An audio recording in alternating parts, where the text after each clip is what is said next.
여기 6장 22절에서 27절에 있는 말씀을 중심으로 이렇게 축복하라 이런 제목으로 말씀을 증거하도록 하겠습니다.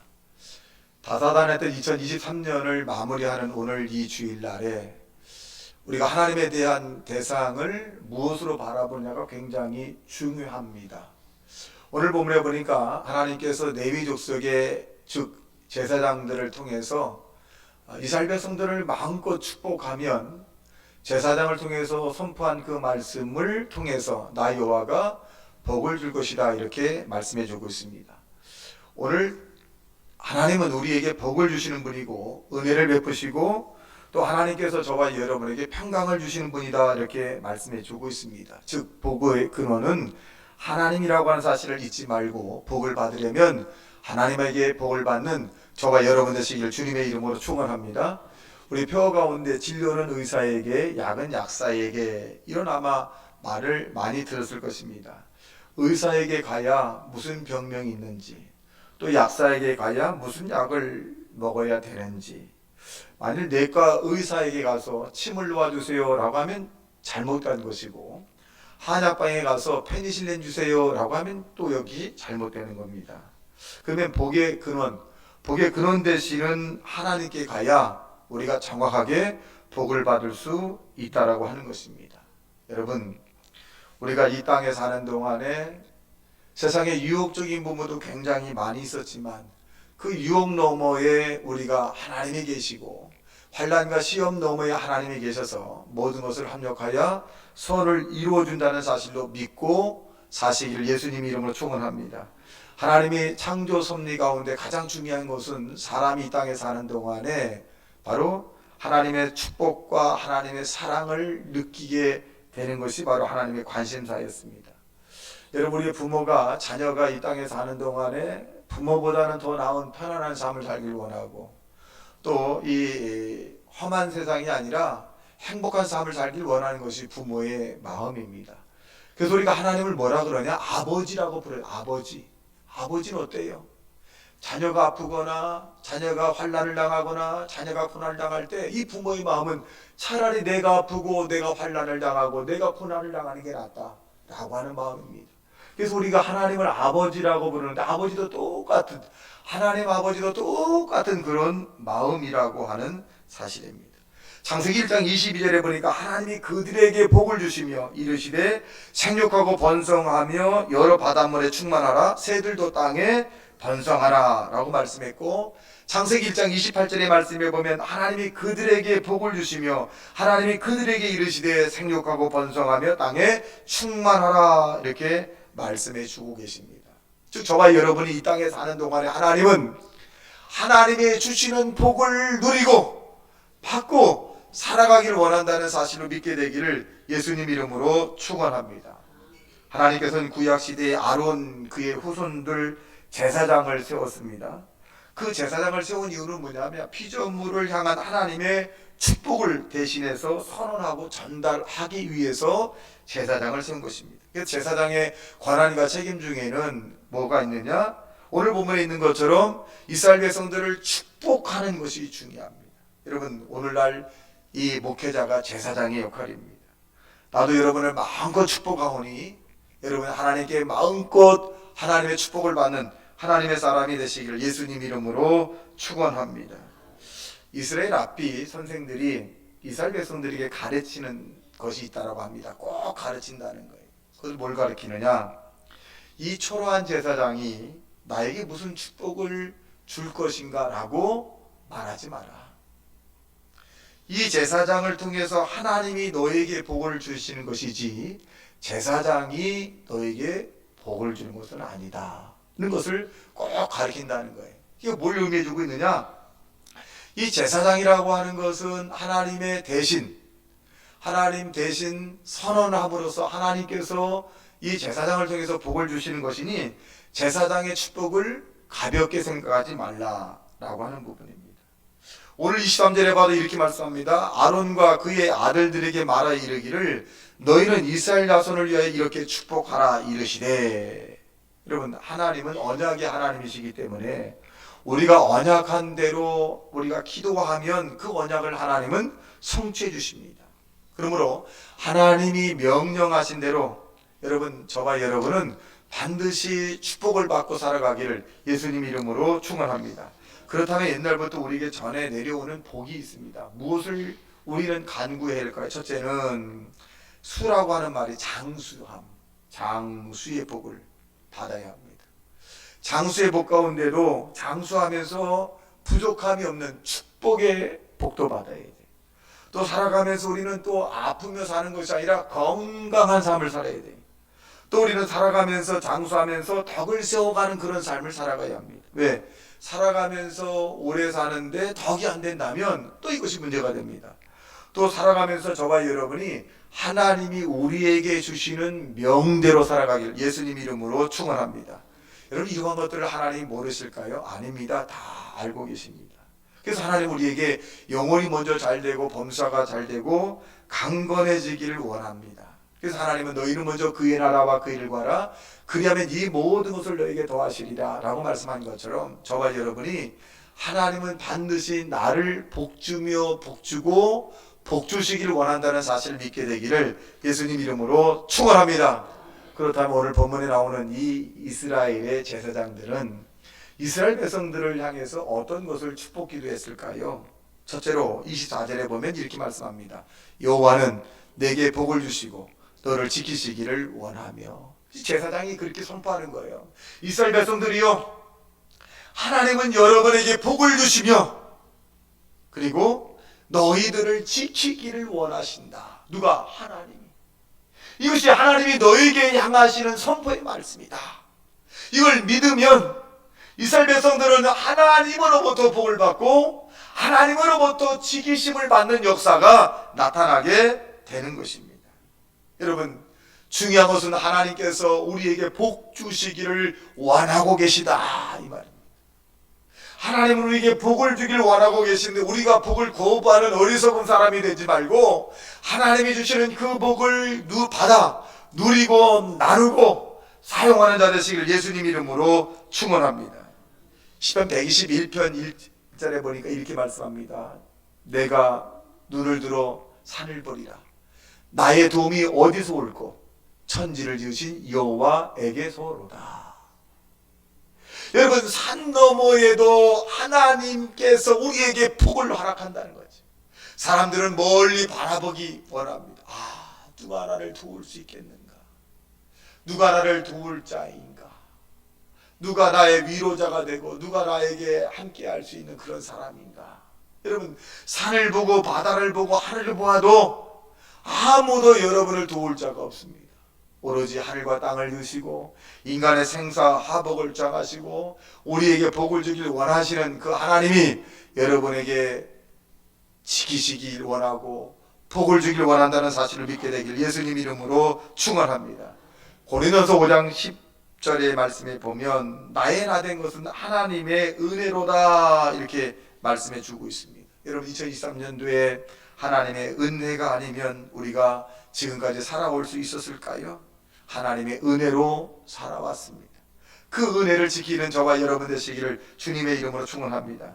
어떤 이들은 하나님께 복을 구하는 것을 기복신앙이다 이렇게 이야기하고 터부시하지만 신앙 자체가 영육간에 복을 받는 것이 성경에 기록되어 있습니다. 즉 하나님 자체가 우리에게 복을 주기를 원하시는 분이라는 것입니다. 여러분은 땅에 사는 동안에 하나님에게 마음껏 복을 구하고 많은 복을 받게 되시길 주님의 이름으로 축원합니다. 우리에게 복을 주시는 그 하나님이 복만 주고 끝나는 것이 아니라 후반절에 보니까 너를 지키시기를 원한다라고 말씀합니다. 여러분, 복을 주시고 난 다음에 우리를 내버려 두는 것이 아니라 우리를 지키시고 보호해 주신다라고 하는 의미입니다. 불꽃 같은 눈으로 하나님은 우리를 살피시고 크고 강하신 그 능력으로 우리를 보호하신다 이렇게 말씀합니다. 즉 하나님은 우리와 함께 계시는 임마누엘의 하나님이다라고 말씀해 주고 있습니다. 하나님은 저 구말리 장천에 계신 것이 아니라 우리와 늘 동행하고 계시고 우리를 보호한다는 사실로 믿게 되기를 주님의 이름으로 축원합니다. 여러분, 하나님 우리를 지켜준다라고 하는 그 말씀 외에 더 큰 복이 있을까요? 병중에 있을 때도 여러분 하나님이 떠난 것이 아니라 여러분 병 가운데 있다 할지라도 하나님이 함께 하시고 고난 중에 있을 때 나 혼자만 있는 것이 아니라 그 고난 가운데도 하나님이 함께 하시고, 환난 가운데, 광야의 여정 가운데도 여러분 하나님이 여러분과 함께 하셨고 지금도 함께 할 것이고 미래도 함께 동행할 거라고 하는 사실을 믿게 되기를 주님의 이름으로 축원합니다. 특별히 여러분의 자녀들을 하나님이 동행하시고 세워주시고 사명을 감당할 수 있는 하나님의 은혜가 임한다는 사실을 믿게 되기를 주님의 이름으로 축원합니다. 그러므로 저와 여러분의 하나님의 복을 받고 하나님의 지키심을 받고 하나님의 은혜를 받을 수 있도록 기도하는 저와 여러분 되시기를 주님의 이름으로 축원합니다. 둘째로 25절에 보니까 여호와는 그의 얼굴을 내게 비추사 은혜 베푸시기를 원하며 라고 말씀합니다. 하나님께서 그의 얼굴을 우리에게 비추기를 원한다는 거예요. 여러분, 사랑하는 사람과 얼굴이 맞대길 원합니다. 싫어하는 사람은 얼굴 생각하는 자체도 싫고 가까이 오는 것 자체도 멀어지게 돼요. 근데 하나님, 우리가 사랑하고 우리를 위해서 독생자 예수를 이 땅에 보내셔서 십자가에 못 박혀다 하신 그 성부의 하나님의 그 모습이 우리에게 가까이 오신다.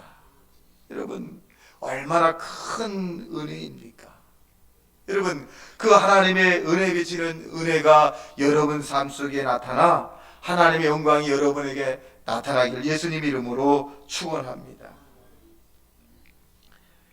또 여기에 본문에 보니까 은혜 베푸기를 원하며, 하나님은 저와 여러분에게 은혜를 주시기를 원한다는 거예요. 은혜는 뭡니까? 내가 노력의 대가로 얻어지지 않은 것을 은혜라고 얘기해요. 여러분이 노력한 대가 위에 하나님의 은혜가 얹어서 2024년도에 더 하나님의 은혜에 감동받는 하나님의 사람이 되시기를 주님의 이름으로 축원합니다. 하나님의 은혜가 아니면 살아갈 수 없어요. 하나님의 은혜로 지금까지 살아온 것처럼 23년도에 받지 못한 그 은혜가 2024년도에 더 큰 은혜 받기를 예수님 이름으로 축원합니다. 그러면 여러분, 은혜를 사모하는 자가 되셔야 합니다. 그 사모하는 가운데 하나님의 임재가 임하게 될 것이고 그 은혜 가운데 하나님의 영광이 나타난다는 사실로 믿게 되길 주님의 이름으로 축원합니다. 옛날 은혜를 받은 거북이를 사랑한 토끼가 있었다고 합니다. 토끼는 많은 은혜를 받았어요. 그런데 이 은혜 받은 토끼가 또 사랑하는 대상이 있는데 그것은 바로 거북이입니다. 근데 거북이를 이 토끼가 사랑하는데 이 거북이는 토끼가 자기를 사랑하는 것을 잘 몰라요. 이 토끼는 거북이의 일거수일투족을 잘 살펴봅니다. 그런데 이 거북이의 특징이 좀 자기가 느리다라고 하는 그 부분이 아주 약점이라는 거예요. 거북이가 자기가 느리다고 해서 늘 마음이 아파하는구나. 이 토끼가 어떻게 하면 이 거북이의 자존감을 세워줄까 이렇게 생각을 해봅니다. 그러다가 그래, 내가 이 거북이의 자존감을 좀 높여줘야겠다라고 해서 이 거북이에게 이렇게 얘기합니다. 거북아, 나랑 달리기 해보지 않을래? 저 산꼭대기에 누가 먼저 가는가 좀 시합하자. 그랬더니 이 거북이가 그래, 한번 해보자. 이 토끼가 너무 행복했어요. 야, 이제 거북이가 자존감을 회복할 수 있는 그런 이 시간이 왔구나. 그래서 이제 거북이랑 이 토끼가 이제 출발선에서 그래, 출발하는 거다. 요이 땅 하고 막 이 거북이가 쏜살. 거북이는 이제 쉬엄쉬엄 갑니다. 토끼가 막 달려가는 거예요. 토끼가 한참 중간쯤 갔다가 생각을 합니다. 내가 이렇게 가서 1등으로 산꼭대기에 가면 거북이가 얼마나 좌절감을 느낄까. 그래, 나는 안 돼. 나는 힘들어. 나는 태어날 때부터 이렇게 느리게 태어났어 라고 하면서 얼마나 자책을 할까. 그래서 이 토끼가 중간에 이런 생각을 합니다. 그래, 내가 중간에 잠을 자는 척 하자. 그러면 이 거북이가 와서 자기를 깨울 거다. 토끼야, 잠자지 말고 나랑 같이 저 목표 지점을 향해 가야지. 일어나라. 토끼야, 일어나라. 그런 꿈을 꾸니까 이 토끼 마음이 그냥 가슴이 그냥 쿵덕쿵덕 너무너무 기쁜 거예요. 그러면 토끼 한 발, 거북이 한 발, 토끼 한 발, 거북이 한 발 이렇게 얘기를 하면서 간다는 생각을 하니까 너무 행복한 거예요. 그래서 한참 기다렸더니 이 거북이가 자, 영차 오는 거예요. 그래, 나를 깨우겠지. 그러니까 이 거북이가 자기를 실끔 봅니다. 그래, 깨우겠지. 그런데 거북이가 토끼를 스쳐 그냥 지나갑니다. 토끼는 눈물 흘리는 거예요. 나를 깨우고 같이 가면 얼마나 좋을까. 너 한 발, 나 한 발, 토끼 한 발, 거북이 한 발, 얼마나 좋겠는가. 이 토끼는 눈물 막 흘리는 거예요. 눈물 흘리는 거예요. 그래서 이 거북이는 결승전에서 올라가서 내가 토끼를 이겼다 막 그러는 거예요. 그러니까 주변에 있는 동물들이 막 환호성을 그래 막 토끼는 눈물을 흘리면서 올라가니까 평가가 내려지는 거예요. 거북이는 성실하고 그런 면에서 토끼를 이겼다. 거북이 만세. 토끼 오니까 사람들이 그렇게 얘기하는 거예요. 교만하고 아주 경솔해서 너는 욕을 먹어야 된다. 토끼는 남몰래 눈물 흘리는 거예요. 토끼는 이 거북이를 사랑한 그 무게감 때문에 모든 비난을 감수해야 했습니다. 그래서 토끼는 눈물 흘립니다. 내가 자존감이 회복됐다라면 다른 모든 이들의 그런 비난과 그 모든 것을 감수하겠다. 이 이야기가 오늘날까지 사람들의 귀에 들려서 토끼는 아주 교만하고 경솔했고, 그리고 거북이는 근면하고 성실하다라고 하는 그런 이야기가 전해져 내려왔다는 것입니다. 여러분, 이것은 누군가가 우리가 잘 아는 토끼와 거북이 이야기를 각색한 것입니다. 그런데 여기에서 우리는 깊은 울림이 있습니다. 은혜 받은 사람은 토끼처럼 아픔을 감수해야 된다는 거예요. 은혜 받았기 때문에 희생해야 된다는 겁니다. 은혜 받았기 때문에 참아야 된다는 것입니다. 은혜 받았기 때문에 피난을 당해야 된다는 거예요. 왜? 은혜 받았기 때문에. 여러분, 세상을 살아가는 사람들 가운데 갈수록 자기중심적으로 살아가는 사람들이 얼마나 많겠습니까? 아내보다는 나 자신, 또 남편보다는 나 자신, 자식보다는 나 자신. 여러분, 얼마나 자기중심으로 살아갑니까? 여러분, 은혜 받은 사람답게 2023년을 살아왔듯이 2023년도에도 하나님의 은혜를 넉넉히 받아서 이타주의적 예수 그리스도의 사랑을 다른 사람에게 증거하는 하나님의 사람이 되시길 주님의 이름으로 축원합니다. 우리의 가장 사랑하는 이들이 구원받지 못한 이들을 향해서 눈물 흘리며 기도하는 모습들, 나는 구원받는데 구원받지 못하고 저렇게 인간이 뭐 때문에 살며 왜 살며 어디로 가는지 못하고 살아가는 이들을 향해서 말없이 하나님을 향해서 기도하는 은혜 받은 사람의 모습으로 살아가야 되지 않을까요? 2023년 정말 내가 사랑하는 이들 향해서 내가 얼만큼 예수의 복음을 증거했는가, 얼만큼 나를 사랑하기 위해서 십자가에 못 박아 달려진 그 예수님의 사랑을 우리 주변 사람에게 내가 전했는가, 나는 얼만큼 하나님의 받은 은혜 때문에 다른 사람에게 모진 말을 들어야 했었는가, 핍박과 서러움도 당해봤는가. 여러분, 2024년도에는 하나님의 은혜를 받아 여러분 눈물 흘리고 또 하나님의 위로를 받는 하나님의 사람들이 되시기를 주님의 이름으로 축원합니다. 하나님 여러분을 지키시고 여러분에게 그 은혜를 더 크게 베푼다는 사실을 믿게 되시기를 예수님 이름으로 축원합니다. 마지막 세 번째로 여호와는 그 얼굴을 내게로 향하여 드사 평강 주시기를 원하노라 라고 말씀합니다. 여러분, 하나님은 우리에게 얼굴을 향하여 드사 평강을 주길 원한다는 것입니다. 여러분, 하나님께서 우리에게 편안을 준다라고 하는 것은 뭘까요? 따뜻한 눈길입니다. 평화가 깃들길 바라는 소원입니다. 여러분, 우리의 눈빛에도 어떻게 보면 다양한 눈빛이 있어요. 어떤 눈빛이 있을까요? 흘겨보는 눈빛이 있어요. 아주 냉철하게. 응? 너 때문에 내가 인생을 이렇게 힘들게 산다라고 하는 흘겨보는 눈빛. 여러분, 그 눈빛을 받았을 때 어땠을까요?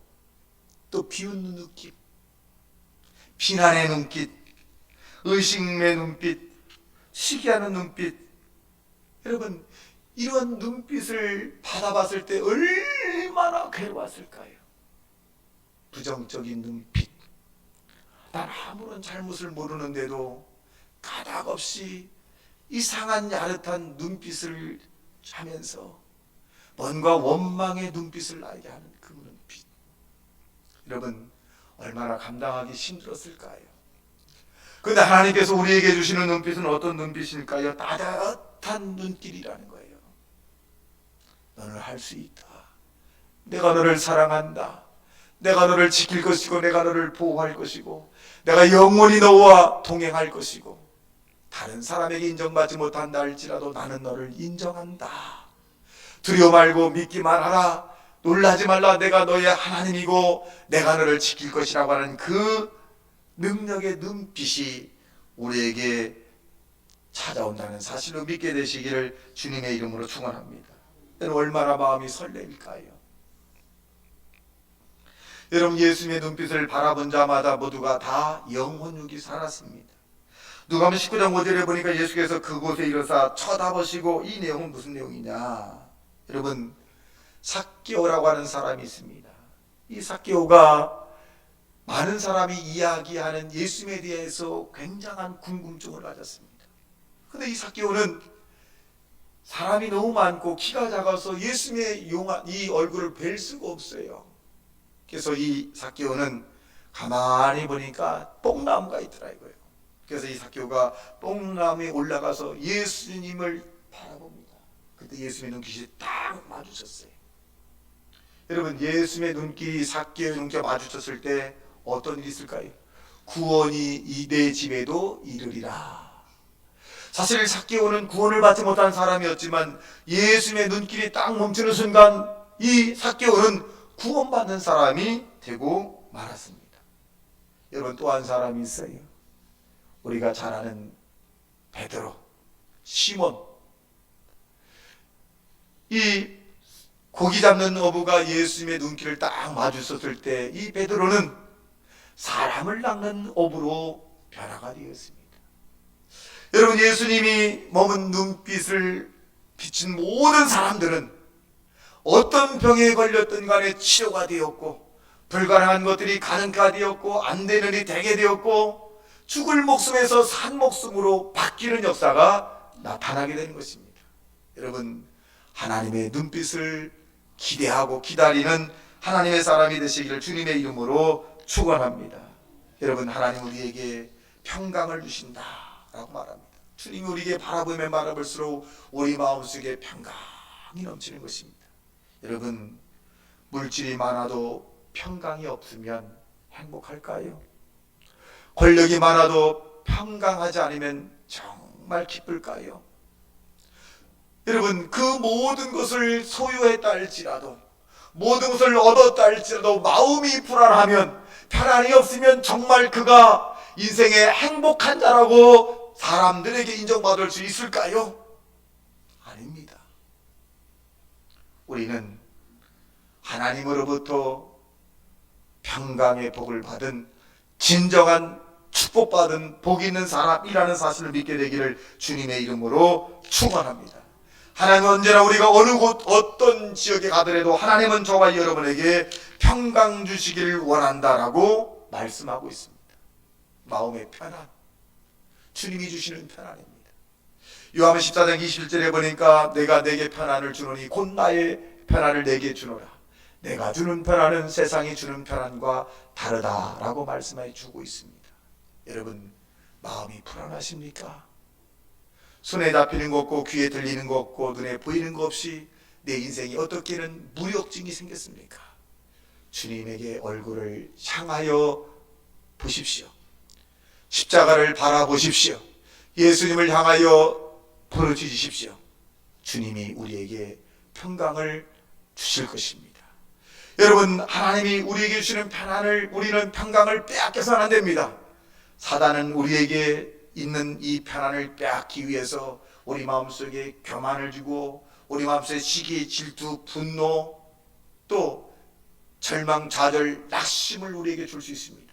여러분, 이것은 하나님이 우리에게 주시는 마음이 아닙니다. 하나님은 우리에게 평강을 주시길 원하는 마음이라고 말씀하셨습니다. 여러분, 사단의 유혹에 뺏기지 말고 하나님이 주시는 평강과 기쁨을 간직하여 주님을 기쁘게 하고 이 땅에서 영혼이 잘된 같이 범사가 잘되고 강건한 축복을 받는 믿음의 행복한 하나님의 사람들이 되시기를 예수님 이름으로 축원합니다. 다 같이 말씀 생각해 통성으로 기도합니다.